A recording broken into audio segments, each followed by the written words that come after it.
Hello, good afternoon, ladies and gentlemen. Welcome to the stream for the Elder Scrolls Legends. I'm Pete Hines here on the Bethesda channel, and today we have a special treat. I've been talking to a few folks around the office and said, hey, I want to start to do a few new things with our stream.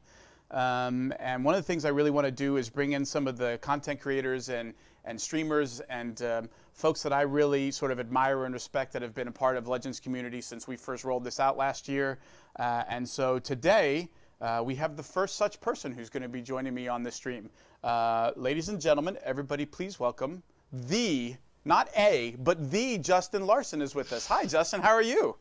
I'm doing great. How are you today, man? So hopefully, I know everybody who's been around the game for a while knows who Justin is. He does a bunch of awesome content and videos on YouTube, all about Legends, decks. He puts together articles about sort of what's going on in the meta, top tier decks, second tier decks, and what I thought would be interesting is with the Grand Melee coming up tomorrow, I talked to Justin about, hey, I think it'd be interesting if you came on and gave your take to me and to all of you on what's going on the ladder right now. What are the decks that seem really popular? Let's talk about some of those decks and then maybe put one together that Justin thinks might do well against those kinds of decks. And so, Justin, that's what we're going to do today. We got a lot of folks who have joined us because the phone version came out. If you missed that, if you've been under a rock, we finally released the phone version, so you can play it and take it with you wherever you go. It's out on Android phone. It's out on iPhone. So far, the response has been awesome. People really seem to be enjoying it. Justin, you were just saying to me before we came on, you got to do an arena run yesterday on your phone. Yeah, that was absolutely great. Are you playing? I got big bulky fingers, and the layout is absolutely perfect for a guy like me. It's perfect. I know a lot of people had questions about that, like how do I see my hand, and how is it going to work with the lanes when they're filled up? But I think, I think we've solved and assuaged a lot of those fears, and like everything else with this game, it's certainly not done. We're going to keep working to improve, but we welcome everybody who's just started playing because of the phone version. Let me tell you a little bit about the Grand Melee and about Gauntlet. Justin, how many gauntlets have you participated in so far? Oh, I've probably done at least a dozen runs, but my favorite was the one where you had the leaderboard and you tracked them, but I've had a great time. So the Grand Melee is coming tomorrow. It's a limited time event. It's limited to a single entry. You pick one deck, and you enter in and you get prizes based on how many wins that you get, all the way up to 12. And as you can see, as you get to the higher ranks, there's some serious prize packs getting spit out there for getting up to 10, 11, and 12. And in addition, as Justin said, we are running leaderboards for this as well. So you'll be able to see how you've done compared to everybody else. And in addition to the prizes for how many wins you get, how many wins before 3 losses, we're also going to be giving away prizes for how you finish on the leaderboard. And we'll obviously be sharing that with everybody, how folks did. But this is our sort of in-game standard format, and the Grand Melee is something a lot of folks have been talking about and looking forward to. And Justin, I think maybe it's time to start talking about some of those decks. So you're a ladder guy.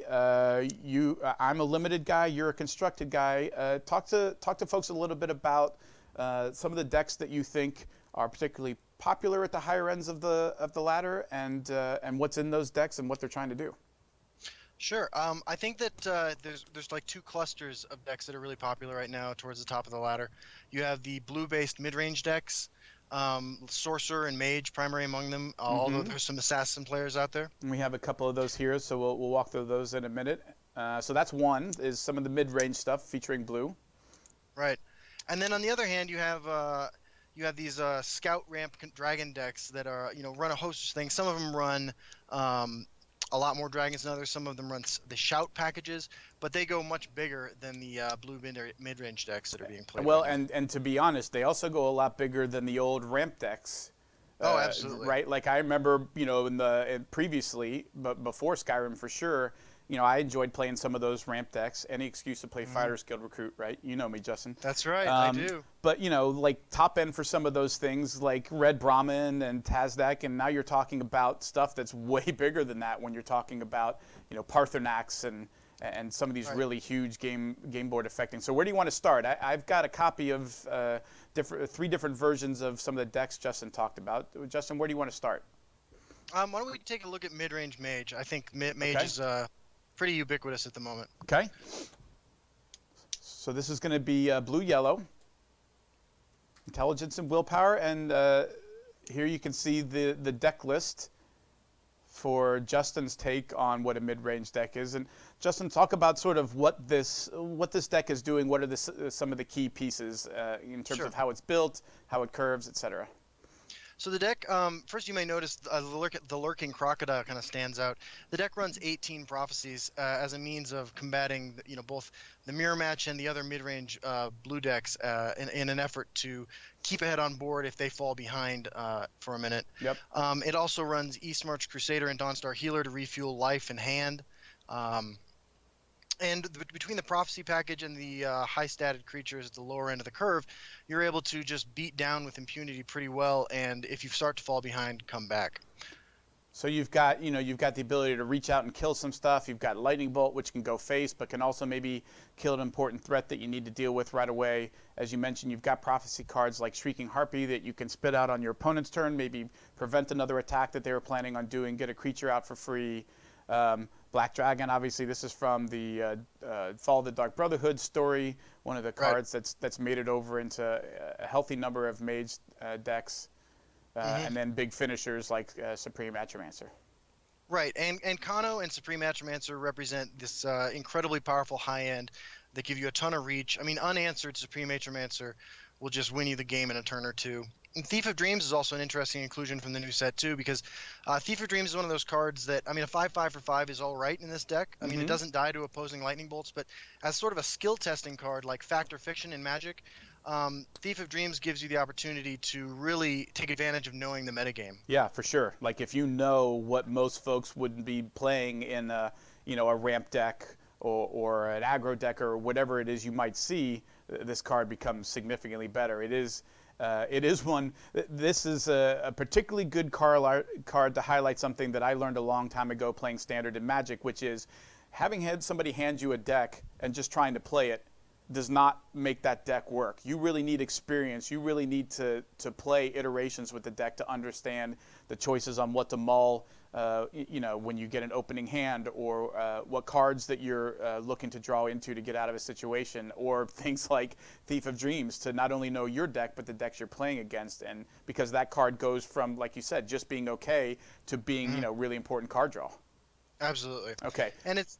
Go ahead. No. I was going to say, so that gives you an overview. Anything else on the sort of mid-range mage that you want to talk about? What I like about Dawnbreaker, I wanted to highlight this card because it's not in all the lists that I've seen. What I like about Dawnbreaker is that you can turn your Prophesied Lurking Crocodile into that extra reach that you usually ordinarily just get from Lightning Bolt and Kano and Supreme Atromancer. I think having Dawnbreaker in the deck when you're running this many prophecy creatures is essential, and I think it can definitely make or break a lot of matches. Some of the bigger, Justin, is that Undead destruction ability? How often do you find that is relevant? What kind of targets do you find? That you're normally picking off or getting with that? I mean, are you getting lucky and getting some Drain Lords, or is it usually smaller stuff, or? So it comes up most often against Sorcerer and Scout because of the Undead and purple, and in there, what you're really looking to kill is Night Talon Lord. Blanking here. Well, Night Talon Lord, Blood Magic Lord, and Night Shadow. Yep. Those are the big ones you want to hit, and especially hitting Night Shadow can absolutely break the match if your opponent is planning on trying to get some life back. Right. It can be absolutely crushing. I think probably the most important thing to point out in this entire deck is Justin and I were in complete agreement that we go with the Alt Art Premium Hive Defender here rather than the regular. I think that's really key to the deck synergy and how it performs. All right. I agree. So there's Justin's mid-range. You want to go to your mid-sorcerer next? Yeah, let's take a look at that one. Okay. I think that in terms of just like raw power level, the Sorcerer deck is the strongest deck you can play if you curve out. If you hit your drops on time, I think mid-range Sorcerer is going to have a tough time being beat. And again, we assume everybody knows what we mean by curve out, but what Justin is talking about there, and sort of looking at the curve that we have here, is how important it is that whether you're on the play or the draw, that on turn 1 you're deploying threats, on turn 2 you're deploying threats, or maybe playing an important action to take out something your opponent has done, on turn 3, on turn 4, that from a tempo standpoint, you are constantly deploying stuff into the lanes, left or right, to keep pressure on your opponent to respond. That, you know, if you keep a hand that's got a 1, a 2, and a 5, and your next few turns you draw a 6 and a 7, you know, missing that turn 3, that ability to do anything if you don't draw it, it can be really crippling, particularly at these higher levels. Absolutely. Okay, Justin. So talk a little bit about what's going on here in our mid sorcerer. Sure.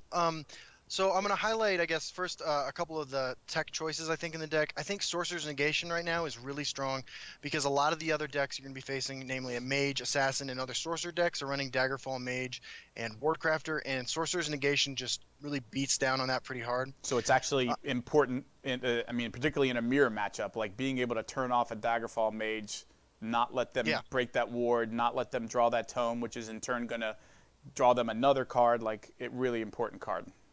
Absolutely. I think that if you could sum up the idea of the deck in one word, it would be inertia, right? Like sort of like you were talking about curving out. I mean, you want to be able to lay down these threats that are difficult to remove, you know, either with high toughness like Dark Guardian, or ward like Wardcrafter and Windkeep Spellsword and Daggerfall Mage. And then you just move into the classic blue mid-range package of Mystic Dragon, Thief of Dreams, so on and so forth. Between Haunting Spirit and those other cards I mentioned, like you have like the hardest mid-range board to remove in the game. Yeah, Haunting Spirit definitely, that ability, even though it's random, when you've got a deck of, you know, even if you have a Harpy that you've gotten out there, like suddenly turning that into a 5/4, which you could potentially be adding wards to or tomes to, is pretty game. And the Mystic there is not necessarily for any special keywords or abilities, other than the fact that I assume, like you talked about in the Mage deck, that Prophecy ability, being able to get this for free on your opponent's turn and drop it down is a pretty big tempo play. Right, you know, like Thief of Dreams, it's an alright cost for its body, and then it has potentially huge upside, in this case hitting it on a Prophecy. As opposed to something like a Shadowfen Priest, where you're getting a little bit smaller body, but it has a really big impact. We don't see a ton of supports in some of the higher level. Just I'm trying to think of sort of what I've last seen somebody playing in a. Right. I mean, maybe a Histgrove sometime. It's important to turn one of those off. Right. There's Histgrove. There is a pretty interesting mage out there that runs a lot of supports, as well as the willpower support cards, if you will. Mm-hmm. So it could come in handy there, but primarily Shadowfen Priest is used to remove guard or drain from opposing creatures. Yep. And then at the top end, again, some of the cards we talked about before, Supreme Atromancer can be a really big finisher, dropping a ton of power toughness on the board for only 9 magicka, plus all the damage that it's going to be dealing out, both from those cards and any additional ones you get.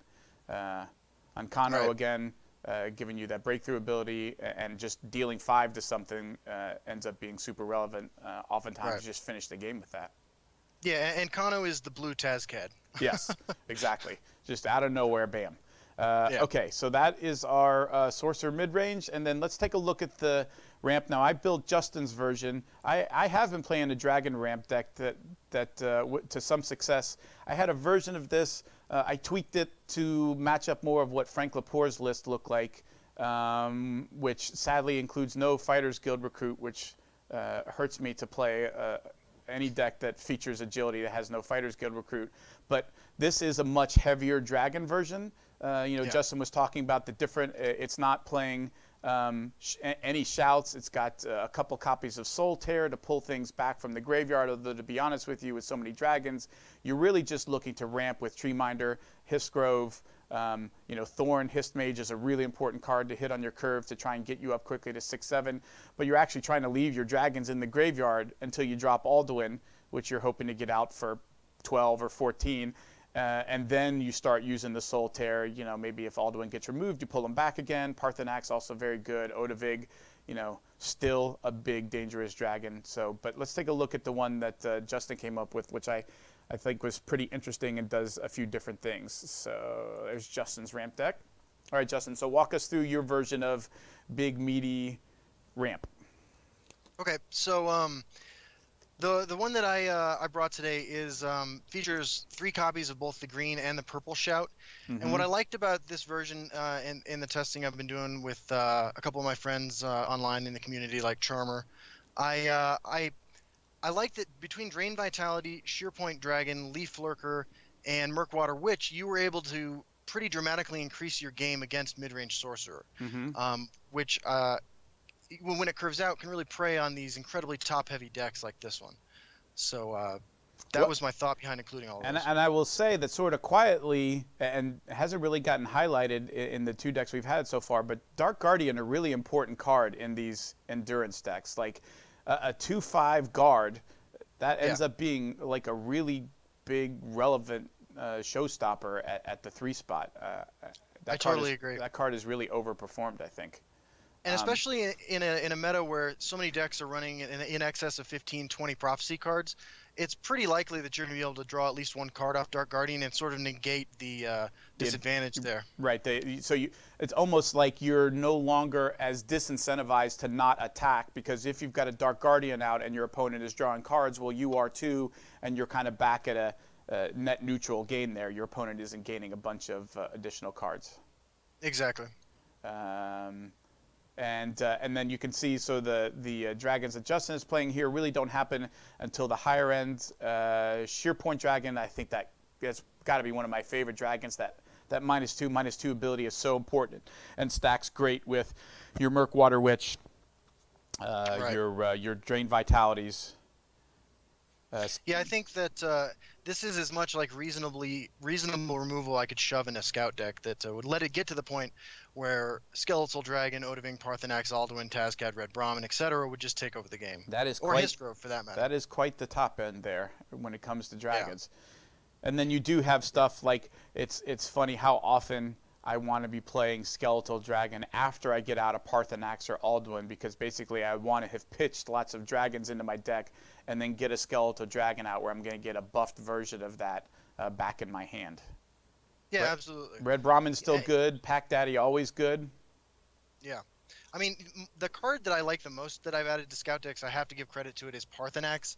I mean, it used to be that Blood Magic Lord was the go-to like super value generating creature at the top end of Scout decks, but Parthenax, especially with its ability to give you Soul Tears, is absolutely crazy powerful. I mean, the value you can get from that thing is unparalleled in this game. Yep, for sure. And late game, a great top deck draw is often going to be Soul Tear, because most of your deck you're going to be able to pull back in your hand. You're going to have ramped. You're going to be at 14 Soul Tear and then immediately be able to get pretty much everything except, I found on occasions, an Alduin immediately back out on the board. So Soul Tear ends up becoming a really important card. Okay, so that's Justin's kind of look at where the meta is in terms of not all, but some, and particularly some of the more popular, more interesting decks that we think not only folks are playing right now at the top of the ladder, but a lot of what you're going to see this weekend in the Gauntlet. And so, Justin, the question is, so what do we do? Well, so I if anybody who watches my channel knows that I really like to play sort of off the beaten path sort of decks. I like to get used to the meta and then find something different and weird to do. And I think that right now, I think mid-range Crusader is in a pretty good place to combat a lot of what's going on.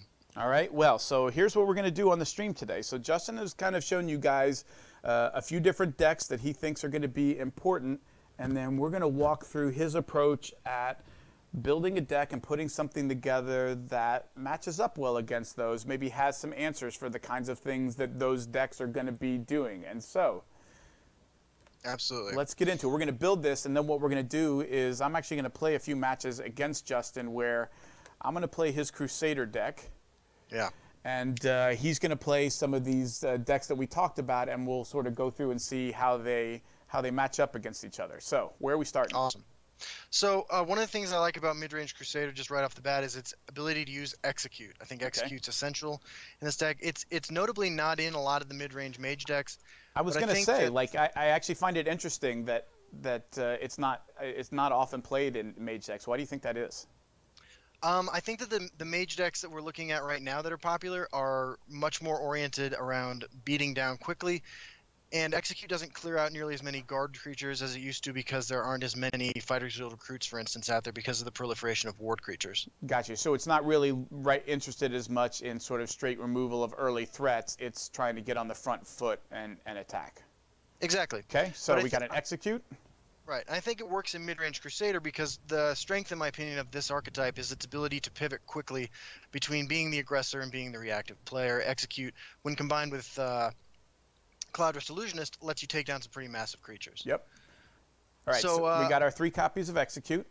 Right. Part of what I think makes this work is the life gain component of it, which makes Bruma Profiteer, I think, a must include. Okay. The incidental life gain from that can really make the difference when you're trying to do things like trigger Golden Saint. Okay, so 3 copies of that, I assume. Yep, three Bruma Profiteers. Okay. We need to keep some early game defense down there, and so my 2-drop of choice for that, also a prophecy, is Protector of the Innocent. Okay. I think Protector of the Innocent is a perfectly reasonable prophecy hit. It's not great in the Sorcerer matchup, but it can get some work done if you're being the aggressor, and having an extra prophecy there is fantastic too. And you're playing 3 copies of that as well? 3 as well, yes. Okay.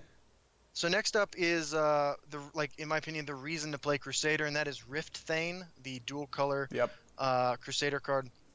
This card's incredible. As a 4/2 breakthrough for 2, if this card is the definition of what mid-range Crusader is trying to do by pivoting between aggressive and defensive modes. I don't mind having a 2/4 or a 4/2 for 2. Both of those are undercosted. So basically, when you're on the front foot and just want to keep pounding, then it becomes the kind of beater that you need. And if you're a little bit on the back foot and need to slow things down, you're getting your 2/4 guard.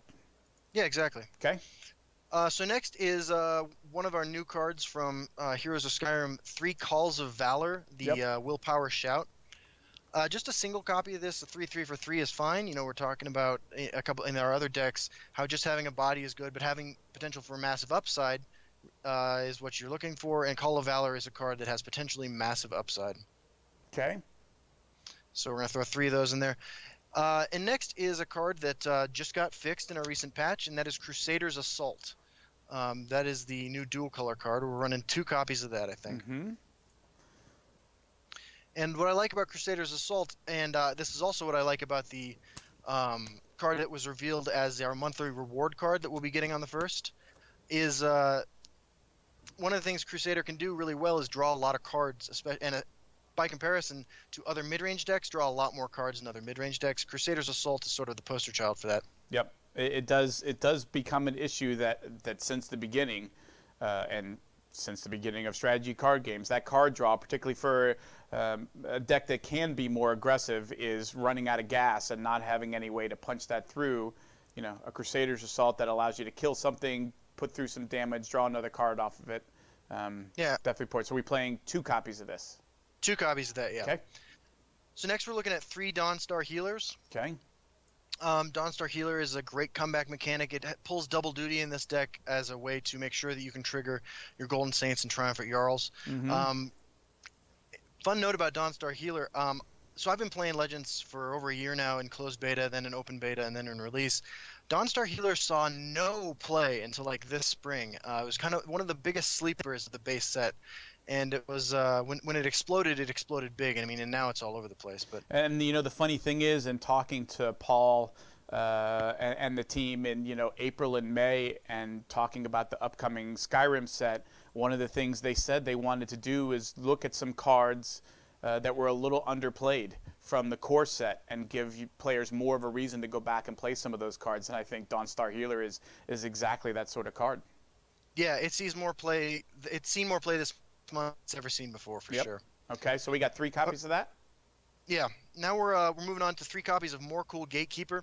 Yep. This is another prophecy card, but it's also another card that kind of again highlights the strength of this archetype, which is its ability to move back and forth in between roles. More Cool Gatekeeper can be used as reach to finish off an opponent. It can be used to make favorable trades. I'm of the opinion that anything that screws up combat math for your opponent, anything that they didn't see coming, that isn't reflected at the start of your turn by your board state, is a way that you can gain an incremental advantage against your opponent, and I think Morkel Gatekeeper does a great job of doing that. I'm going back through and removing the flashy versions of cards so that I don't confuse people and they're trying to figure, wait, I thought Justin said 3 copies of this. So we'll play the benign version just so everybody's clear on what the deck list looks like. Okay, so 3 copies of Morkel, as you said, another card that's allowing you to either give yourself a bigger blocker if you need to, or give something just more damage to punch through and try and finish things off. All right. Exactly. What next? And by the way, as we can see, like as far as the ramp, we basically have execute at 1, which is whether if you're on the play, it does stone nothing, but on the draw or sometimes even on turn 2 can be important. But otherwise, this deck really gets going turn 2, turn 3 on the play. Right. I mean, I played a version of this deck for a while. In fact, on the first leaderboard gauntlet we had, I played a version of this deck that I called Fantastic Fours because it was just packed at the 4-drop slot, and it kind of sacrificed some early game to get there and then play these huge bombs just turn after turn. So it definitely has a wonky looking curve. All right. So where are we going after the Gatekeeper? So we got 2 copies of Skaven Pyromancer. Mm-hmm. This is a card that is pretty clutch in the Sorcerer matchup for sure because of its ability to clear off wards. Skaven Pyromancer, I find that if you know you're running them and your opponent, again, doesn't see it coming and doesn't play around, that extra 1 damage to everything can, again, really screw up combat from your opponent. And I think it's a real skill testing card. And now we have 3 copies of Cloudrest Illusionist. This is a card that synergizes, obviously, with Execute. One of the things that Cloudrest Illusionist being in your deck or especially in your hand lets you do is because Hive Defender is one of the most popular cards in yellow. I don't know why you wouldn't run it in your yellow decks. If you have a Cloudrest Illusionist in your hand and you stack 2 2-drops or a 2 and a 3-drop in the same lane, knowing that your opponent's response is going to be Hive Defender, you can just get an absolutely free kill on that with a Cloudrest Illusionist. And you're advancing your board and you're killing something for really cheap and you're still getting all of your damage through. That's the big thing, right? You could do that same thing with a piercing javelin, except you've just used up your whole turn to remove something. Like you really want to keep up that tempo, shrink something down, finish it off with execute, get everybody through, continue to build your board. Absolutely, it's a real beast of a card. And now we're back to Dawnbreaker, the legendary 4-drop equipment card that's in the mage list. I think that, like I said before, Dawnbreaker is just incredibly powerful. Okay. He's in. What's next? Now we are moving to Earthbone Spinner. Yep. 3 copies of Earthbone Spinner. Real powerful silence effect. Combined with cards like Skaven Pyromancer, it might be that your use for it is just the 1 damage ping, but the flexibility it offers to also silence guards and drain creatures and stuff like that is... irreplaceable. It does knock wards off. At a minimum, it knocks wards off or will ping something for 1. But again, one of the things that I like about the way Justin builds and approaches decks is you often need to find those cards that do something that your deck simply cannot do otherwise. Right. Exactly. You don't have access to a Shadow Fen Priest or any other number of silence effects. You really need something in these decks to get rid of a big guard that gets dropped down when you're trying to punch through those last 6-8 points of damage, and this definitely does that. Right. On that note, actually, the next card that we're including is Garnag Dark Adherent. Yep. This is from the Fall of the Dark Brotherhood, and Garnag's great because Garnag is a silver bullet against a lot of things that could answer your board. You can't really expect it to last that long, but the ability to keep your scout ramp opponent from doing something silly, your ability to keep your opponent from playing Manticora, Marak, Odaving, all of these things. Garnag is a I'm going to win next turn kind of card. Does not die to Lightning Bolt, which is incredibly important in those matchups, blue-yellow. But like you said, also really slows down those ramp decks that are trying to spew out either multiple threats or big threats, and slowing that down is huge. Yeah, absolutely. So in line with that, as far as cards that don't die to Lightning Bolt, we got a number of them coming up here, starting with 3 copies of Hive Defender, which is just one of the best cards in the game. And again, I think we go with fancy Hive Defender. Absolutely, we need the Dapper Defender online. Get in there, you dapper devil. Yes, sir. Okay, what's next? All right, so after we got our Hive Defenders in there, we need Reeve Blademaster, who again survives Lightning Bolt. Is one of the most just straightforwardly aggressive creatures in the deck, but can provide an incredible amount of push. It's difficult for a lot of the popular decks to remove, and can also usually trade twice into opposing creatures because of that 5 toughness. So basically, he's swinging for 5, Right. and then it's going up every turn that he stays on the board.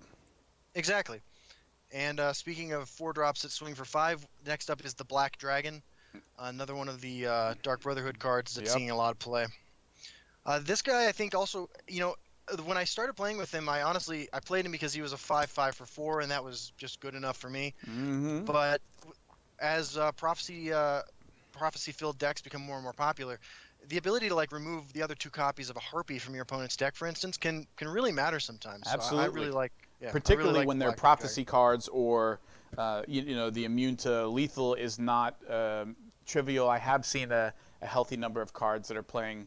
Particularly, obviously, in green, more some of the new lethal cards that care about other creatures with lethal and giving them bigger stats. Yeah. So not only not caring about that, but removing all other copies from the game. And again, the funny thing is, playing against, say, a mid-range deck that is playing a Shadowfen Priest, actually it turns out when you have a 5/5 that you paid 4 for, you could take away all this other text, and you're still pretty darn happy with that card. That does tussle with an awful lot of stuff. Absolutely. I mean, like I said, I got there for the stats and I stuck around for the text. Okay, what's next? Next is Tyr, the dual color legendary in this color combination. The most powerful prophecy in the game, I believe, at 5/4, breakthrough guard for 4. Just a really solidly statted creature. Yep. Just a good creature to beat down with, and obviously just a back-breaking first-turn prophecy. Yep. What's next? Next, we got 3 copies of Piercing Javelin, the poster child for, in my opinion, balanced cost prophecy removal. Yep. And Answers now everything. it does. I mean, there's no reason not to run Piercing Javelin. Next up is Ulfric Stormcloak. Yep. Which is one that I really have been more impressed with than I thought I would be, to be honest with you. Sort of like the Black Dragon, Reeve, and Tyr, he's just overstated for his cost at 6/5, breakthrough for 5. But the ability to randomly draw some extra cards if he's unanswered is great. He's got 5 toughness, so he doesn't die to Lightning Bolt. Oh, that's why he's not showing up. I don't own an Ulfric yet. Well, let's make one. Oh man. The North is pretty sad here, Pete. Now we have an Ulfric. You know me, Justin. I don't like politics. I don't take sides. Can't we all just get along? Fair enough. Okay, Ulfric's in. All right, sweet. And now we're getting to the top end of the deck where got some pretty interesting stuff. We have 3 copies of Underworld Vigilante. Yep. This is, it's either the red Piercing Javelin or it's the 4 damage you need to finish off your opponent. It also synergizes really well with Morkel Gatekeeper and Dawnbreaker as an ability to push even more damage in the late game. Mm-hmm. I've been really impressed with this card. Okay. Which is interesting because, got to be honest, a 4/1 for 5 doesn't, I mean, even with the charge, doesn't immediately look amazing. Right. No, I agree. The expecting this thing to survive more than 1 turn is setting yourself up for disappointment. But you know what you're using it for when you play it, right? You're putting it out on the Exactly. battlefield when you have a very particular need. Okay. Exactly. 3 copies of that. And then we have 1 copy of Triumphant Jarl. Yep. So now, why only 1? Because I think that the other this brings the deck up to 47 cards. Yep. And I think that Golden Saint is more important. So you really want that dropping you want to get ahead on life and then dropping 2 4/4s, far Right. more value for you than drawing an extra card. Right. The deck itself doesn't. I mean, aside from Underworld Vigilante, it doesn't have a whole ton of reach, right? Like it's not going to be able to kill you with an empty board. So I think having the 2 4/4s is just more valuable generally. All right, kids. Well, there it is. There's Justin's Crusader deck. And so the next step is to take this thing and go over here to our friends list All right. and find our friend Justin. And let's do some battle and see how they go. Hey, before we start, why don't we give away a couple of free packs of Heroes of Skyrim? Yes? 2. Let's give away 2 free packs, 2 winners of 2 free packs of Heroes of Skyrim.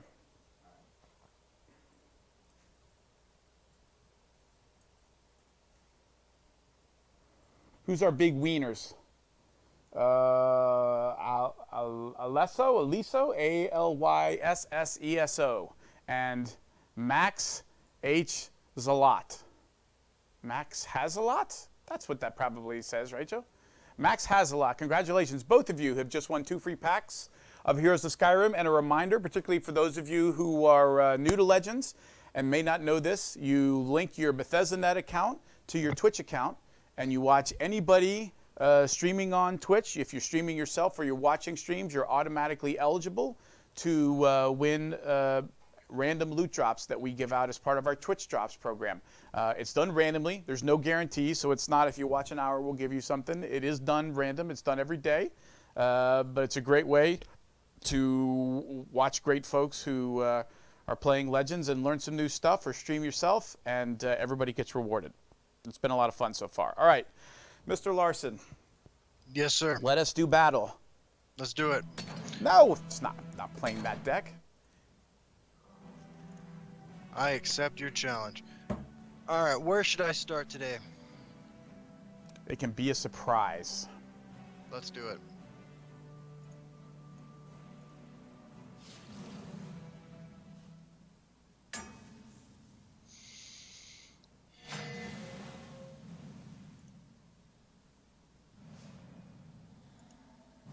Justin the Animal Lover.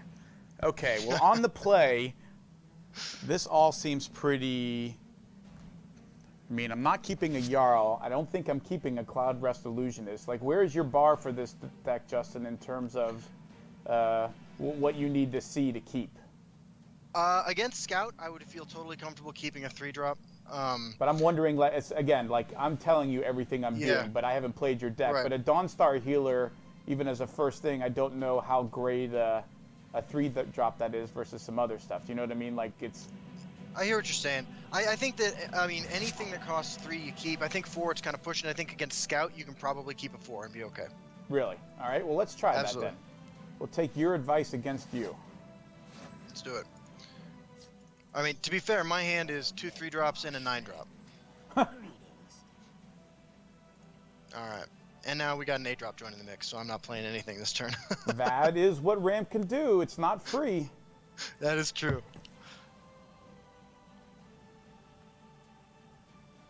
Well, so far, this is a runaway brawl fest. All right, so Justin's going to use his ring and ramp himself more. Well, isn't that good news for us? Yeah, I'm not gonna lie. I got some good stuff here coming up. That's great. I'm sorry. I mentioned that when when Sorcerer curves out, it's unbeatable. Scout sort of has a similar thing going on. Well, remember that awesome combo that we talked about? I do. Turns out you can't pull that off when you're sitting at 4.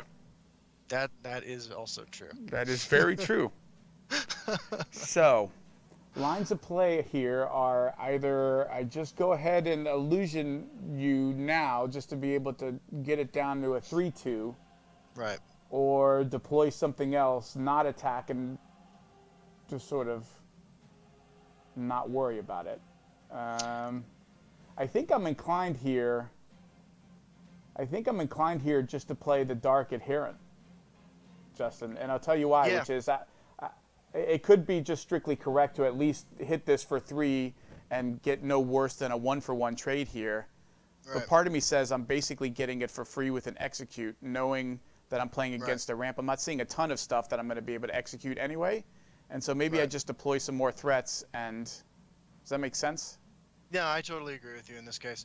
This is a rough spot. We must protect the Night Mother. So, and again, I'm not going to attack here because if Justin wants to remove this, I want him to use his turn. If I attack into him, I'm gonna lose my guy, and then he gets to swing basically without having to worry about it. So I want him to... Right. Yeah, it's going great so far. Yeah, unfortunately, like... Well, it's going great for me, but I will say that Garnite is going to keep me from doing what I want to do next turn if I don't get it off the board immediately. Because like I said, I do have 8, 9, and 7 in my hand. Question is, how do I get it off, keep it on the board? Yeah. I mean, I can illusionist into execute on either of these. Right. So, unfortunately, with the amount of magicka you have, it doesn't really look like you have a lot of options. If you had one more, you might be able to make something happen. But yeah, it's rough. I mean, you can Cloud Rest swing in, or you can Cloud Rest execute, which would keep the damage off your guy. But if without the ability to play Protector of the as well, you're not going to be able to protect your dude.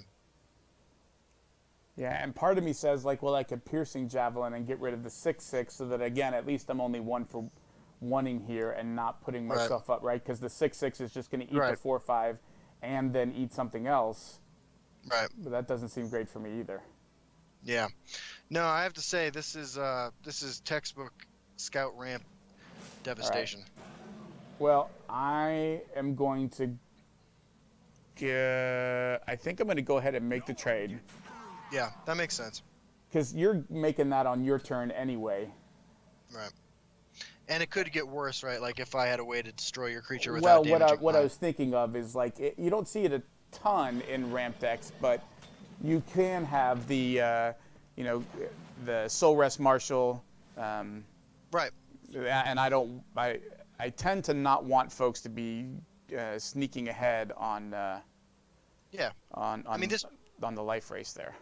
This puts you in a position where you can trigger Triumphant Jarl, Golden Saint, and those are pretty clutch plays for this deck. So things I'm thinking about here is how much do I want to silence your Skeletal Dragon? And my answer is I think I want to silence it a lot. Yeah, probably. I saw an interesting comment in chat, which is Crusader can't beat Scout without the ring. I think that is more true than it's not true, unfortunately. We'll see how they like someone who fights back. So there's no point in dropping this across there, but I do want to use all of my magicka up, so I'm not just going to throw a chump here to not take 5. I still have the ability to Cloud Rest and execute something. Justin's not going to attack because basically he's saying... all I care about is getting late, and he's not giving me any free cards right now, which is really sweet of him, I have to say. I mean, I'm a giver. You are. Yeah. Most folks don't know that about you, but you are a very giving person. Oh, thank you.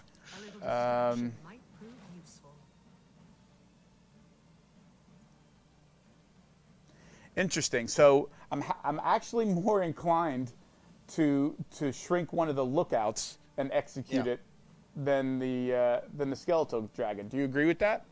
I totally agree with you, because I mean, if I start swinging, I'm making a mistake either way. Yeah. So you don't need to get my power off the board. And to that end, I got to start swinging because I just die if I let this game drag on at this point. Right, exactly. You're already at 10. I know you have more ramp in your deck if you're playing Hiss Groves. Right.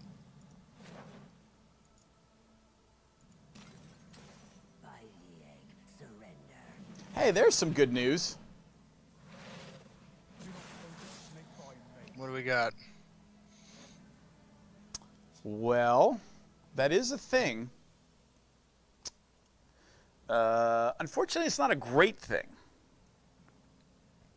I'm not even sure if it's a good thing.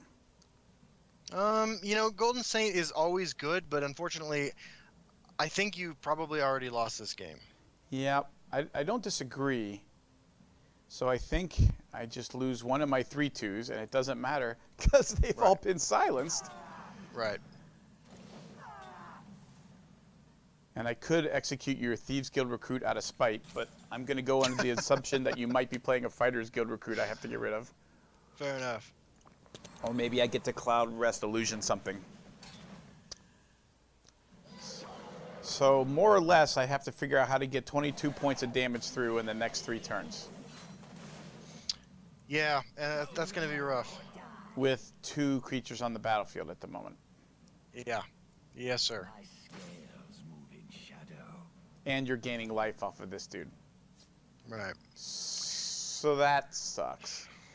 Well, we want a healer, because we are planning on breaking some runes. Absolutely.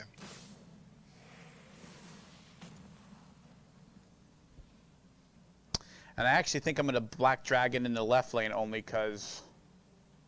Well, because. Right, I mean, there's no way on board for me to remove it, so I think that's the right play. Although, because I've already played Red Brahmin, it doesn't matter a whole lot which lane you No, play, it doesn't, but I'm thinking, like, there is actually a point in which, instead of going to face, I have to kill this lookout because you just keep dumping dragons and make this race unwinnable. Right, no, I agree. And I get, well, you've only got one other copy in your deck, I guess, that I haven't seen yet.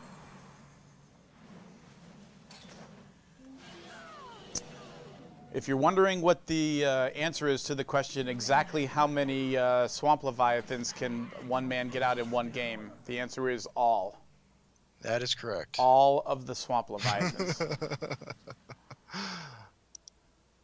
So let's see, what do we think Justin is getting back? Skeletal Dragon's a pretty good choice. I wouldn't have begrudged you for going Red Brahmin there either. Yeah, I can see what you're saying, but I kind of wanted to play it this turn.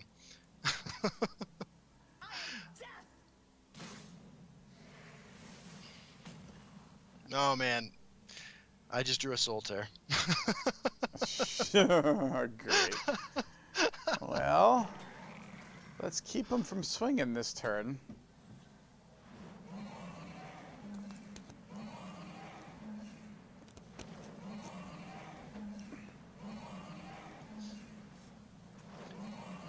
I have to say, Histgrove is an old card, but it is probably still one of my top 5 favorite cards. Is good. So, hey, I can't really tell from where you're sitting, how am I doing right now? Like, does it, because I don't feel like I'm winning. Does it look like from over there? It doesn't look great for you at the No. moment. I don't think we're winning this one, kids. The Hist provides. An 8/11 Hist Mage.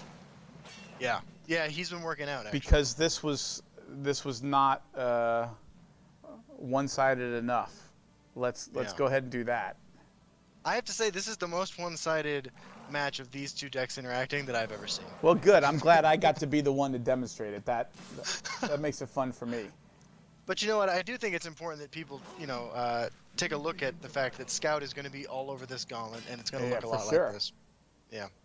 Let this. All right, so let our stream serve as a warning, is what we're really saying. Exactly. I'm going to go ahead and try to win the game now. I think you have. I haven't counted. I think that represents lethal. If I don't. Right. Yeah. The Leviathans are hungry. What do we got here? Okay. Yep. That works. Mostly because now you have to attack me 3 more times. I know. I was thinking about that. Like, I was actually wondering. I needed to get amazingly lucky there, and I did not. Right. Okay, so I'll take Sorcerer into the mix next time, which I think Crusader is much better positioned against.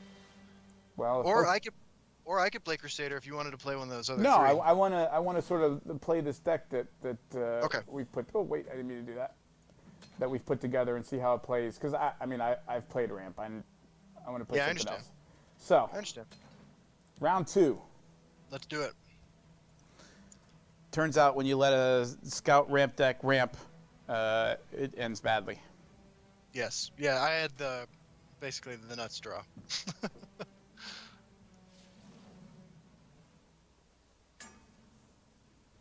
Oh, by the way, we should give away 2 free packs to somebody for my loss, for my humbling, humiliating defeats at the hand of Leviathans. And that winner is M. Bowen 7000. Were there 6,999 other M. Bowens before you picked that username? Well, whatever the reason, congratulations. You just won 2 free packs. Nice. Of Heroes of Skyrim. Congratulations. Justin's win is your win. And I'm keeping that whole thing because we seem to have a reasonable curve. Absolutely. I am sad to see again that you didn't get the Ring of Magicka though, because I keep track of my win percentages with decks, and the Crusader list is one that wins considerably more with the ring. Ain't scared. Right on. So, So there's a lot of value in. I mean, if you draw another 2-drop like Broom of Profiteer here, I think that you want to hold the Rift Thane so you can turn Rift Thane into a 2/4. Yeah, I was thinking Profiteer is the way to go. Right. I agree. There's a plan. There's always a plan. Just because getting that life gain out earlier rather than later seems better than. I mean, a 4/2 doesn't actually do me a whole lot. Right. I agree. So I think here, well, let's see if we get a. Would have been a great time for an execute. Yeah, so I think I Rift Thane first, so I get the guard. Mm-hmm. Yeah, I agree. Yeah, because the part of me is like, I don't want to try and remove Daggerfall Mage Wards if I know that there's another way to get rid of it, but if I'm you, you're just going to attack in and knock it off no matter what. So Right. I might as well play this first, get the guard, You won't foil my plan. gain the life, Absolutely. and then go. Yep. Okay. So I got an interesting choice here on my end. I got 2 drops and I got a Royal Sage. I think at this point, because I can just do this, I'm just gonna try to generate more value Careful there, friend. like Yeah. that. That's what I would do. This day will be Yeah. I found you. Keep getting those tomes, baby. The Execute is so clutch in this matchup for the Crusader deck. So,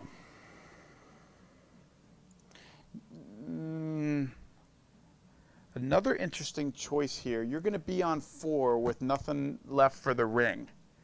And so Right. here's what I'm... no, you're not going to let that happen. No, you're not going to let that happen, so that doesn't matter. I was saying there is an interesting thing where, like, I play the Black Dragon Mm-hmm.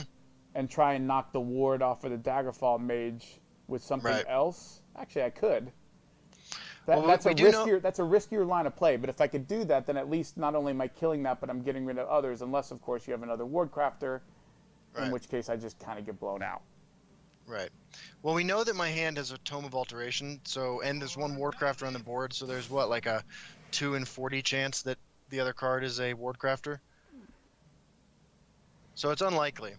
So I think as far as a line of play, though, I think I like that more than I like the Hive Defender. Okay, that makes sense. Does it make sense though? I mean, Hive Defender is going to get killed for free because I have the Tome of Alteration in my hand.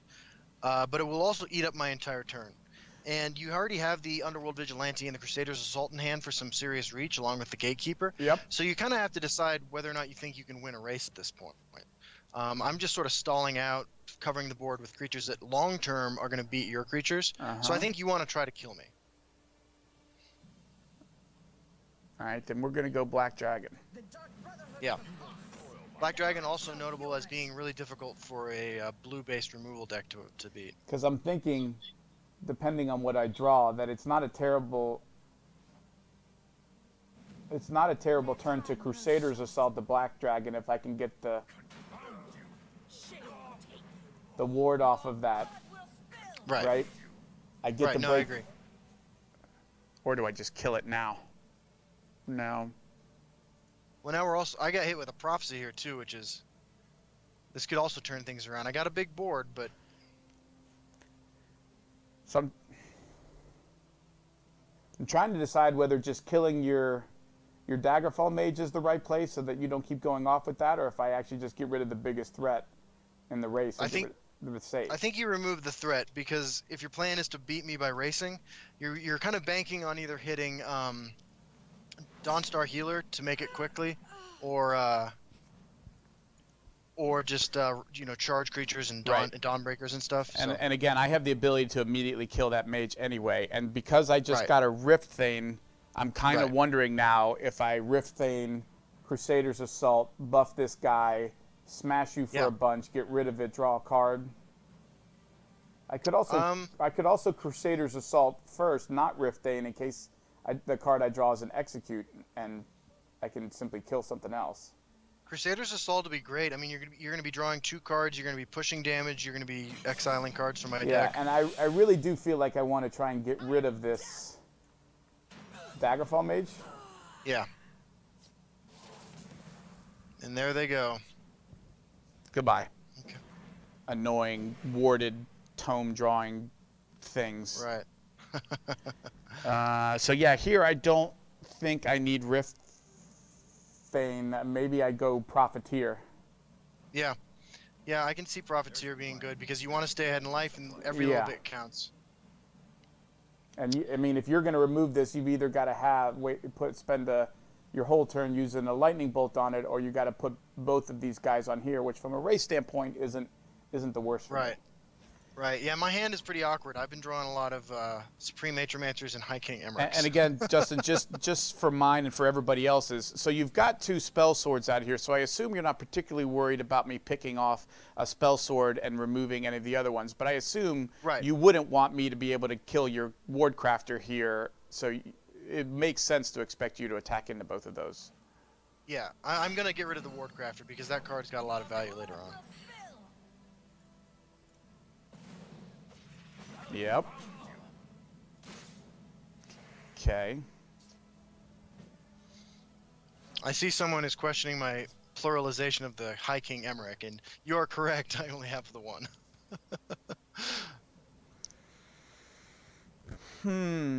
So I don't love my hand here. I think you got a pretty easy Hive Defender Rift Thane here. Yeah. Yeah, I mean, you know that I have 1 tome left, right?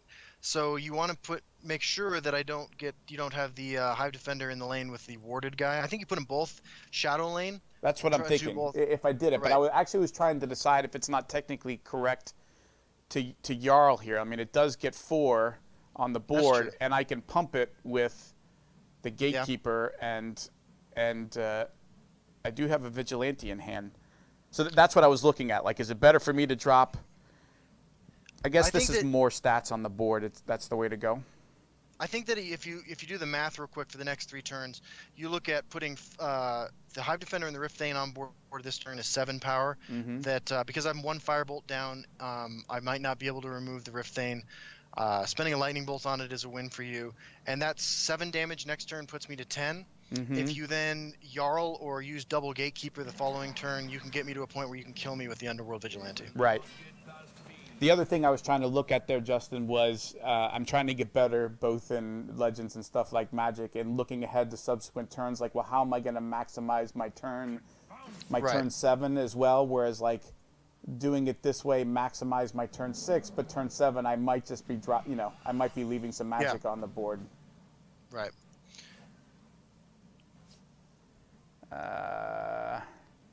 Interesting. Yeah, my hand has not worked out for me, but I mean, and you can also, based on the just like glut of 2 and 3 drops that I've been dropping, and you notice they're coming from the earlier part of my hand. It's safe to assume that like I have been drawing just like unplayable stuff right now, and because you know the list, you know that those cards are Encano and Supreme Matromancer. So I can either double Morkel here and swing for 5, say 11, and put you to 6, knowing that I have an Underworld Vigilante. Right. Yeah, I mean, you've got potential for a lot of reach here. If there's no Prophecy Interruptions, you can hit me for 11 damage. Put you to 6. Right, and if you put both of the Gatekeepers in the left lane and execute the Windkeep Spellsword over there, it's reasonable to assume that you'll be able to pull off lethal next turn. Because I've got this as well. That makes sense. Right. The only thing that'll stop you up here is Prophecy, so you want to be careful with that. Yeah, and the interesting thing I'm trying to figure out is if it's technically correct for me to attack first with the Defender and then drop both Gatekeepers and put both buffs on the Thane, or to split it in half. Well, Rift Thane is vulnerable to Lightning Bolt, whereas Hive Defender is only vulnerable to Prophesied Harpy. So I think the play is to swing first with the Rift Thane and then double buff the other guy. Close ranks, let nothing through. Close ranks, let nothing through. Right. Give me to 5. Or 6, I guess. My math is horrible. And it does make it a little awkward for you, because even if you attack with this Haunting Spirit first, if it buffs your Mammoth, like the Mammoth still just straight up trades. Right, exactly. Yeah, so I do not have a lot of good moves here. I think I have one move left. Let's see here. Let me do some quick math of my own.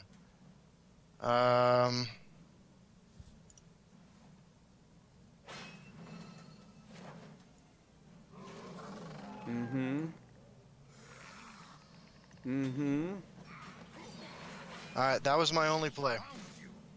And I think we're fine with that. And I think on 8, the play here is swing, swing, Call of Valor. Put you to 2. You got to have and Piercing Javelin over here. Put you to 2, knowing that I can charge, and you got to cover both lanes. Right. My only answer would be the other 2 Dark Guardians, one in each lane. Valor over there. And see if you come up with an answer. Right. And let's see what I draw. I drew I drew 1 Dark Guardian. There you go. GG. Yeah, good game, man. All right, so there's take a look at Crusader versus mid-range Sorcerer deck. And what do we got left? We got mid-range Mage to take a look at. How are we on time? Let's do another giveaway. Let's victories. My victories count more than Justin's, so we should give away 2 winners for 2 different people. Justin's only count 1. Mine count 2. That's fair.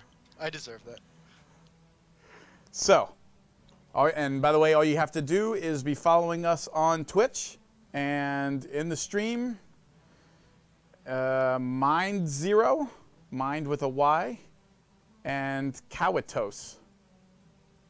Kawitos. Congratulations, both of you. They've just won 2 free packs for Heroes of Skyrim.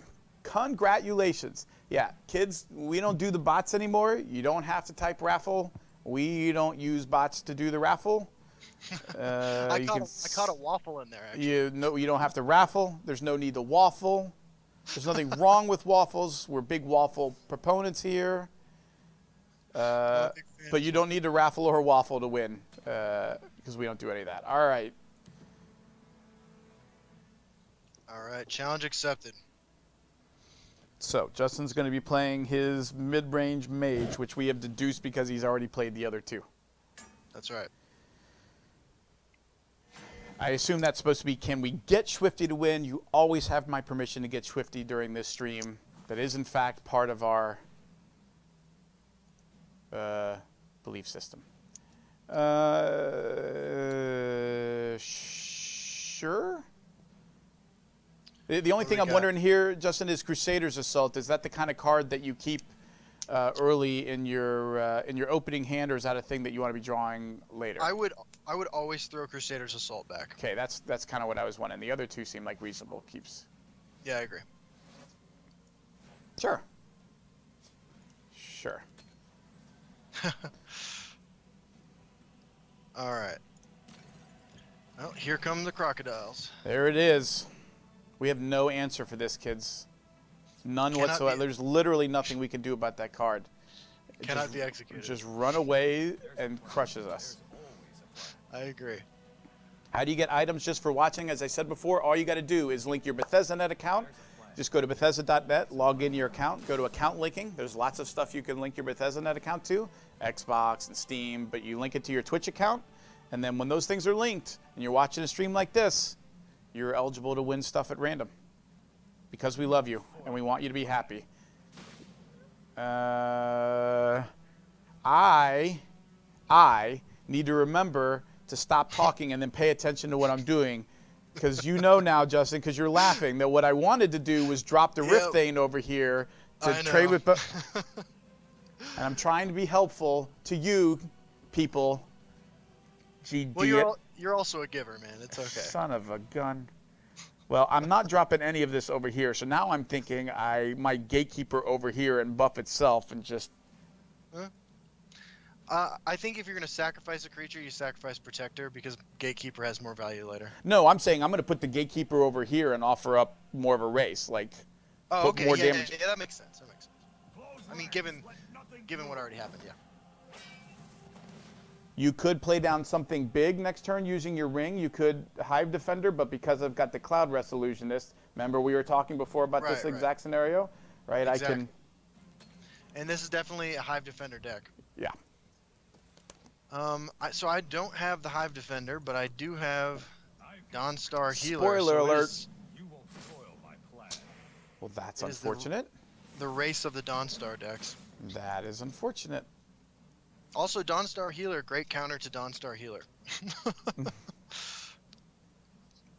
And I think what I want to be doing here, right? Yeah. Yeah, I agree. I mean, my only other option is to actually now Rift Thane over here because I can trade with at least one of these. Right. No, I totally think that if you had a Skaven Pyromancer in hand, for instance, and you suspected that you could get a second kill off of putting the Rift Thane in the left lane, I would consider that. But as you don't, Yeah. I think you Dawnstar back and try to create parity. That's because you what do I'm have more thinking. cards in hand. So That's what I was thinking as well. Okay. Honor and blood. Order of the attack here doesn't matter. right. No prophecy for Justin. It's a little sad when the deck that goes so deep as to run Lurking Crocodile doesn't hit a prophecy. You know you're desperate for prophecies when you're playing that guy. Absolutely.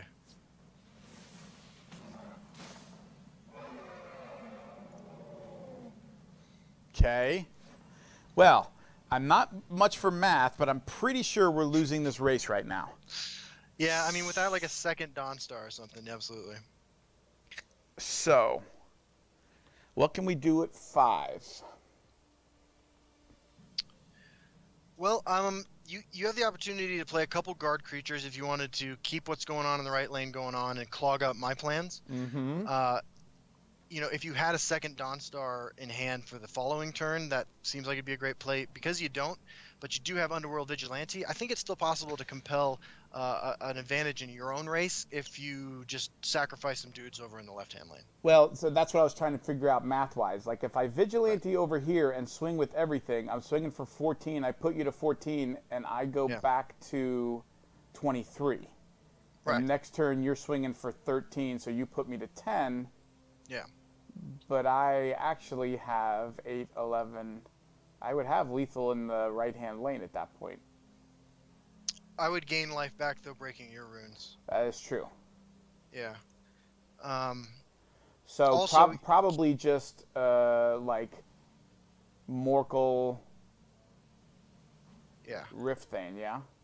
I agree. Morkel, Rift Thane. Or Rift Thane has more utility later, potentially, so it might... But, and the 4 toughness isn't going to matter that Right, much. so maybe we just Protector of the Innocent and Exactly. and Morkel. I agree. All right, well, let's do this first. Honor and blood. 21, Don't mess with 18. Go back to... No! I am so sorry, man. That is, in fact, a thing. So we are, in fact, going to... Yeah. Because I was, for a second, I was thinking, well, I could Rift Thane Right. and then buff it and at least know that I'm killing something big. Like, at least I'm trading for that dragon. Right. I would swing the dragon into that, and then the Dawnstar into the Rift Thane, hit you for 6. Right.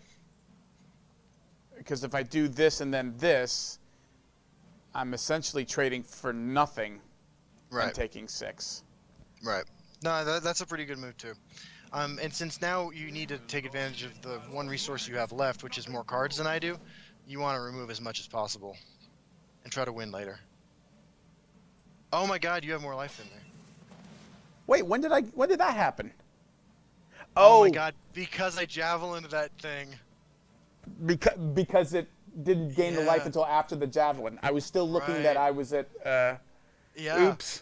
I made the same assumption because that card's worked that way for a year and just changed last week. Yeah. Oops. Read the patch notes. Oh my god, yeah. You and me both. Well, I don't feel bad that I was the only one that missed it because I double-checked multiple times. Oh, well. Oh man, and I play a ton of Dawnstar Healer too. That's real sad. Alright. So I'm gonna try to just go off here. Yep. The ancestors bless us.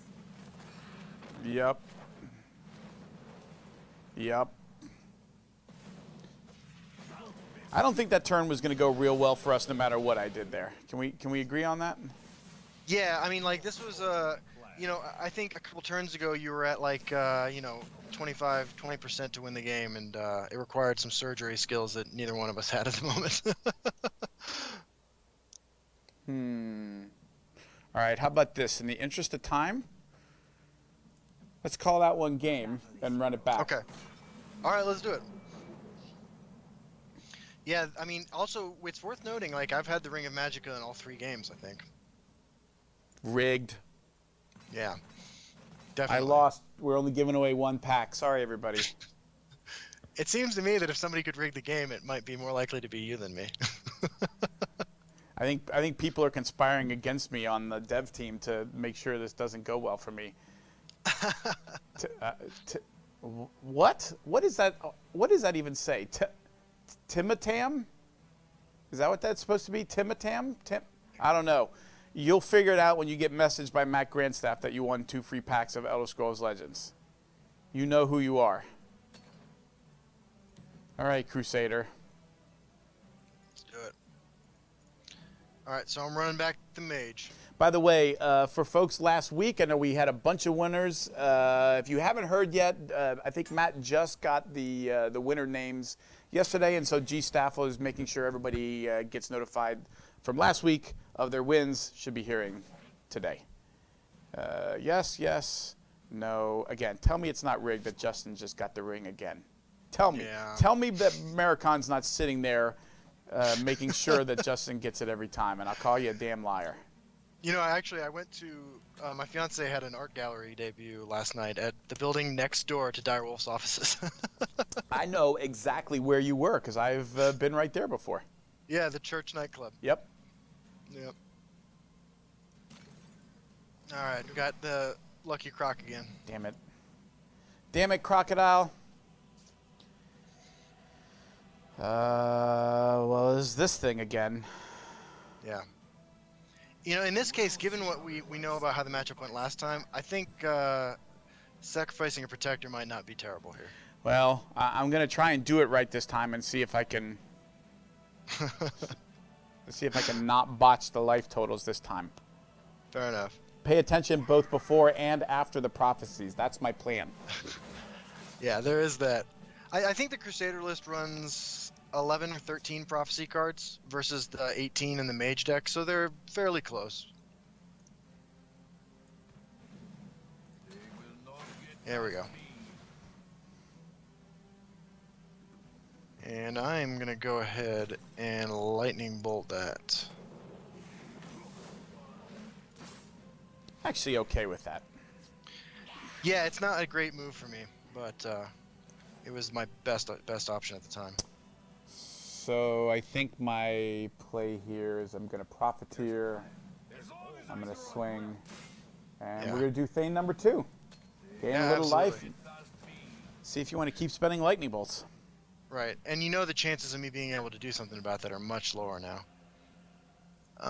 Yeah, and I don't have any good plays here in response to that.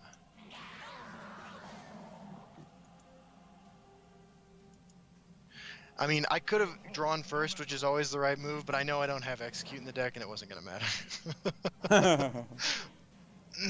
Firebolt wouldn't have changed my play. As long as I draw a breath, you won't foil my plan. So, another interesting decision. What I want to do here is just Protector of the Innocent in the left lane. Yeah. Because it sets me up next turn for Golden Saint. I could run the Black Dragon over here and use up more, but I actually don't think that's I mean, it uses up more of my magicka. It can trade there. You know what? I think I would go with the Black Dragon. You would? Because, yeah, I mean... But would you put it in the left lane over here, or would you stick it in the right so that if on your next turn you get a Hive Defender going, that I can still punch through enough? See, that's what I'm worried about is on your turn, I'm not going to be able to punch through to Golden Saint. You absolutely have to put it in the left-hand lane. Because Hive Defender will totally shut you down, like you said. Yeah, I mean, I think I would put it in the left-hand lane. Even if it just eats 2 cards from me, like, that's a win, right? Every advantage is an advantage. Yeah, I'm still not entirely sure. Like, I could see making a case for putting the guard over here, although that does also leave you, like, at least this is out of range of most of the removal I think that you have outside of Piercing Javelin. Right. Whereas the Protector is just straight die into a Firebolt, which is not unreasonable for me to think you have. Right. Okay. Yeah, I'm not...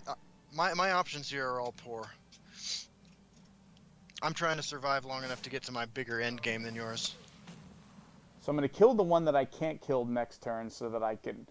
Because both of these are very nice targets, but I think, even though I know he's only got 1 left, I think I still want this one. I totally agree. Actually, you know what? I'm going to do this first so I don't do anything stupid, like let you get a Piercing Javelin off of it. Absolutely. Then I'll do this. And then we'll drop 2 guards and gain 2 life. Yeah, this is... And you can see here just like how absolutely crushing Golden Saint is against another mid-range deck. Yep. What's in my discard pile?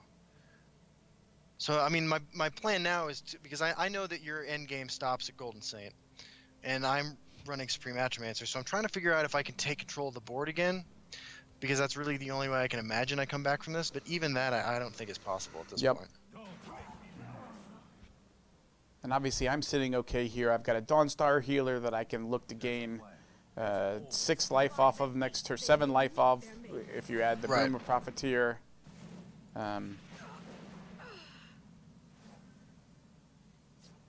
I agree. So I think we're going to do that. I think we're going to healer. We have definitely entered the age of the Dawnstar Healer. It's a glorious age. It's a golden, glorious age.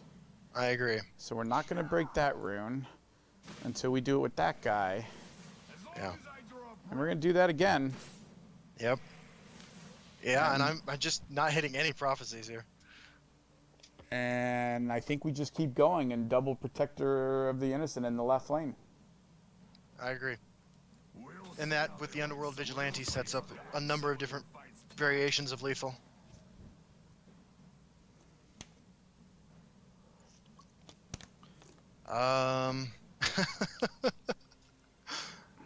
What do I got? I'm trying to think if there's any way out of this. I think my way out of this looks something like this.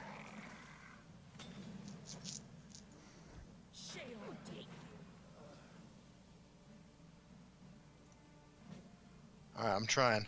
4, 8, 11. I still think we have this. Yeah, I'm banking on a prophecy. As long as I draw a breath. And the way that we're going to do it is like this. As long as I draw a breath. Don't mess with me. You won't foil Yep, my plan. absolutely. Requires a prophecy that's not in my deck. There's nowhere they can hide. Awesome. All right. Since we still have a little time, Justin, it's only 4:20. Why don't we go back to our very first one and try that scout one Sure. again? right. And then maybe we'll call it a stream. Does that sound Sounds good? First of all, Absolutely. let's give away 2 free packs. Because we are the kind giving sort. You don't need to type in raffle. All you have to do is be following us on Twitch and be here. Miyuko 187. Miyuko 187. If you have 187 at the end of your username, it's a fair bet you're the winner. And also Terra Sojourn. Congratulations, both of you. Just won 2 free packs for the Elder Scrolls Legends. And we're going to give you one more chance because Jess and I are going to go at it again.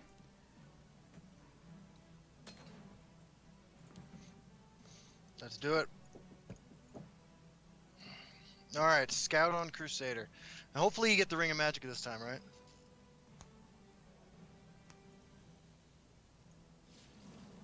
The ring is just so beastly powerful in a deck full of ramp cards at 3.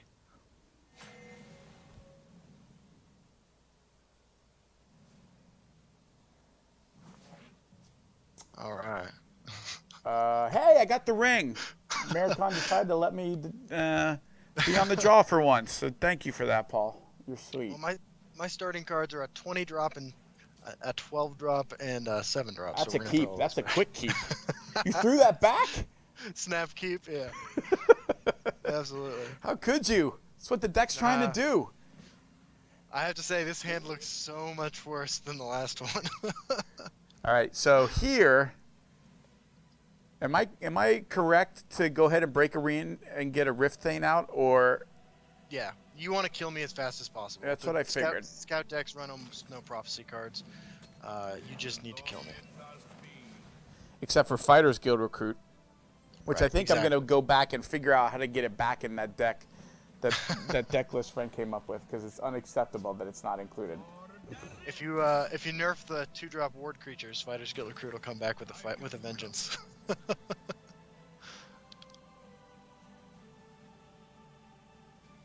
Oh man, this is looking pretty sad and short on my end right now.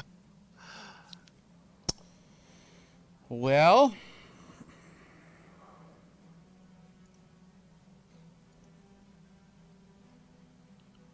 so the question here is, Right. do I Dawnbreaker onto my Dawnstar Healer so that you can't Yeah. just eat him for free?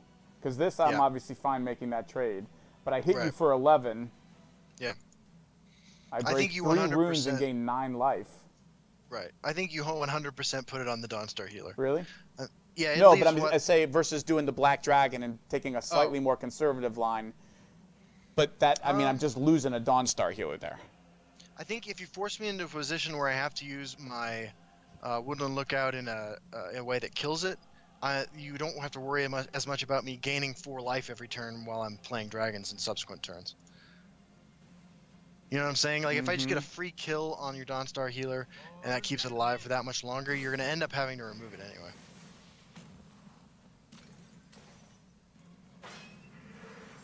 Don't mess with me. Yeah. And as it turns out, Tazcad and Skeletal Dragon, not great draws there. This is like the opposite of our last game with these two decks. We may have to play a third one just to get a normal one. Yeah, this absolutely is the exact opposite. But this is, the upside to Scout is that it is capable of the, most incredible, huge plays in the mid to late game. The downside is, if you draw the wrong half of your deck, you lose the game. The Dark Brotherhood is a fox, and I You have lots of awesome cards in your hand as you die.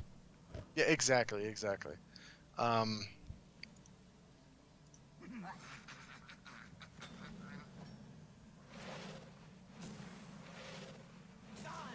So I'm just doing this. I got nothing really.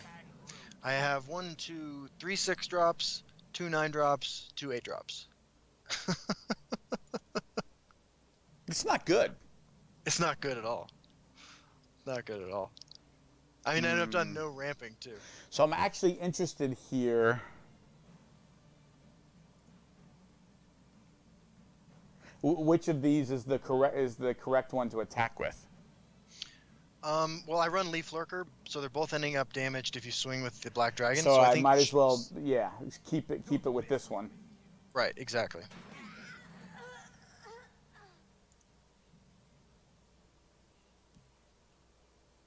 Yeah, Scout is one of those decks where you don't need to worry too much about investing in single creatures because the targeted removal for single targets is basically just Leaf Lurker. Okay, and Got enough I got- answers for all that, handsome? Because I seriously doubt it. I certainly do not. Let's see. You need a curse, plus Yeah. you need stuff that's not in your deck. You need That is exactly the case. This is the best I can do, and it is not good enough. I will protect the Hist. Not gonna do it. We need to move now. Get in there, Ulfric. You big That's right. bad man. Okay, For we the gotta Nords, man. we gotta run that one back one more time because that was even more of an ass whipping than you gave me. You drew stone nothing. I did. You drew every I card did. you didn't draw in our first one. Let's give away 2 packs real quick Okay. to Okanodon and Mielinka and Okanodon. Congratulations, both of you. Just won 2 free packs for Elder Scrolls Legends from the Heroes of Skyrim set. And I hope there's awesome, cool stuff in there for you to open and play. Maybe in the Gauntlet that's tomorrow. God, that's gonna be fun. I'm so excited about that gauntlet. Yeah, it was not Ancano. I know how to pronounce Ancano. That person's name had a lot more O's and N's in it than Ancano does. All right, let's do this. Let's see that ring of magic on my side. No. No, you're done. Yeah, we're keeping this. I do have 3 ramp cards in my hand, for what that's Okay. worth. Well, Hulk smash. Oh, yeah, your hand looks pretty beastly. Hulk smash. Oh man, this is gonna look like the worst play ever, and it might be close to it. You got But me. that's no, my play. that you got there. That was Yeah, good for you. I'm setting up that sweet tree minder action. Well, I mean, theoretically, if I was once again not paying attention, I could Skaven Pyromancer my own guy over here, and then you look Yeah. like a genius. But you know what? Instead, I'm just going to drop this guy down and say go. Right. And because I was so transparent with like that, I'm setting up for It's something not a to do for the turn. Murkwater Witch, is it? It's not. It's just a tree minder. Nah. So you still had the opportunity to screw that up. You didn't take it, but I did not take it. no. As long as I draw breath. I wish I had Skaven Pyromancer. Interesting. I think I just attack and then tier here. Yeah, absolutely. For the rift. You're set up great now, just like the scenario we described with Cloud Resolutionist and Hive Defender. You're set up perfectly to Cloud Resolutionist a Thorn Hist Mage. Yep. And I mean that is my play. I'm not The gonna. Hist revives. It wouldn't be if I was playing like I knew what your hand is, even though I know what your hand is. But this is the right play, and you totally have this covered. So with this deck, Justin, is there ever a point in which you are careful about overcommitting to a lane? In other words, if I'm going to Cloud Rest Illusionist here, which is I think what I'm Right. going to do you ever have a point with this where you don't want to stack stuff up in a single lane, or? Yeah, I mean there are 2 scenarios where I think about that. The first is against what's obvious spell sword or mage control decks that I suspect of running Dawn's Wrath. Yep. The second is when the game is reaching the midpoint, and because the deck doesn't have a ton of reach, I want to be able to push every bit of damage possible, and I'm demanding then guard creatures in both lanes. Mm-hmm. So I you know, At this after a point, my inclination is to go right, because next turn I can Dawnbreaker. If you dropped like another big guard thing, I could Dawnbreaker something, get rid of that, and then punch through with everybody else. Is that your thinking here as well? I agree. Okay. A little distraction might prove useful. Let's do this. As long as I draw And honestly, at this point, because you have the Dawnbreaker, and you have 2 creatures with breakthrough, like there's little for you to fear. Even Naha Gleave would die to tier with the equipment on him. Yep. That's what I'm thinking. Like at this point, you've got some big stuff in your deck, but I can make a 10-9. Exactly. So Dawnbreaker it is. Yeah, exactly. Hit you for 3. Right. Hit you for 4. My power. Hit you for 3. Now again here, no, you're going to kill this, so I won't have it. So I guess I just keep swinging and give you that last card. Right, absolutely. You know, Okay. I don't have a lot of prophecies. You have 4 charge in hand, so. And I basically have one play here. Well, actually, that might change things. Let me do some quick math. Did I just give you a card that changed things? Yes, you did.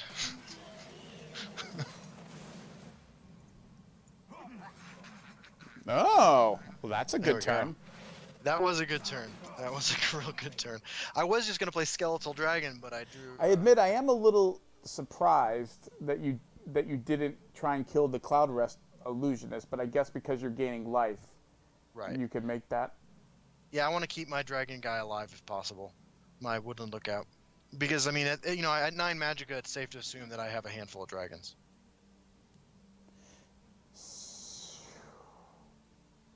Yeah, I could do both. All right, so my thinking here is I Pyromancer to the right, get rid of those two, including the Witch. Right. Swing for 4. Yeah. And then Reeve over here, right? Because I still have. Absolutely. Okay. Yeah. That sets up lethal. Look, it's the end of the week. I'm tired. I want to make sure when I have the ability to use somebody to make sure I'm not being colossally stupid, that I'm taking advantage of it. So. Somebody asked in the stream, can you get drops on the phone? Yes. If you're watching Twitch on your phone, Twitch doesn't care. If you're logged in and your accounts are linked up, and by the way, the person, if you're streaming or watching somebody stream, they need to have their accounts linked as well. But yeah, it doesn't matter where you're watching on Twitch. You're in. And now you've got everybody lethal no matter say what goodnight to JustinLarson because he's going away. Awesome, man. Justin, thank you so much. This was, I think, super helpful and super fun for folks to be able to hear from you about what's going on in the meta, some of the different decks you think folks are going to be playing, which folks might want to play, as well as, we've seen here the Crusader deck does have a matchup. It's going to be different percentages for each deck, and obviously everybody's deck lists. Deck lists are going to vary from person to person. As you can see, Justin and my Ramps deck both changed, but I think this has been great to show folks kind of how you see the game so far. Actually, if you have 5 seconds, Pete, I got a very special guest who would like to say hello to you. I would love that. All right, here we go. Hey! It's my favorite Argonian. Well, it's my favorite Argonian, even more than the Fighters Guild recruits. How are you? Good to see you. Looking good. Skin looks great. It's really, even though it's summer, it's looking really clear. I appreciate your compliments. I am a huge fan of you and your work with Fighters Guild recruits. And by the way, teeth are looking much better. I know you had some concerns. You were feeling a little awkward there, but I think they're looking really good. You're looking sharp. And listen, we need plan. Excellent. Can't wait to get out west and come to Denver and see you soon. Thank you very much, Pete, for this opportunity. Great to see you again, as always. Bye-bye. It wouldn't be streaming with Justin without at least some amount of ridiculousness. That was awesome. Justin, again, thank you so much for joining me. Again, folks can find Justin on Twitter, TheJustinLarson.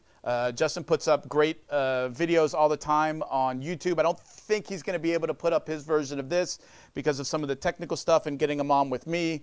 But obviously, this video is going to go up on YouTube afterwards. Hey, can we put up the link to where folks can find Justin on YouTube?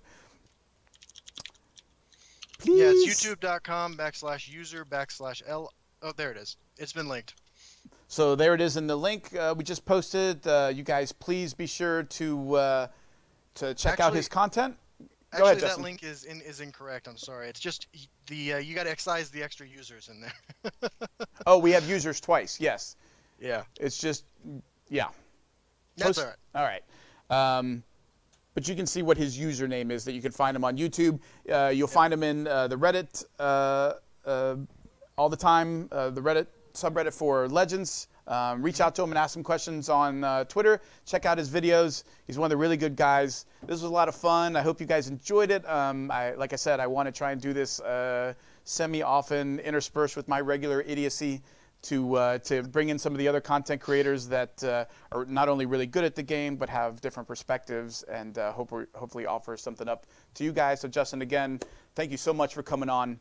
This was a lot of fun. Thanks for having me. It's great to see you again. I will hopefully not see you in the gauntlet tomorrow, because I'd like to try and get some wins in. And I don't think my luck is going to hold against you like it did today. Thanks to everybody who watched us on the stream. As always, we appreciate you joining in. We'll be back here next Friday at 4:30 after the Elder Scrolls Online stream at 3. I hope you guys have a great weekend. Good luck to everybody in the Grand Melee. Hope you win lots of prizes, and can't wait to see how folks do and where everybody ends up on the leaderboard. Until next time, I'm DC Deacon. That's Justin Larson. You guys have a great weekend. We'll talk to you soon.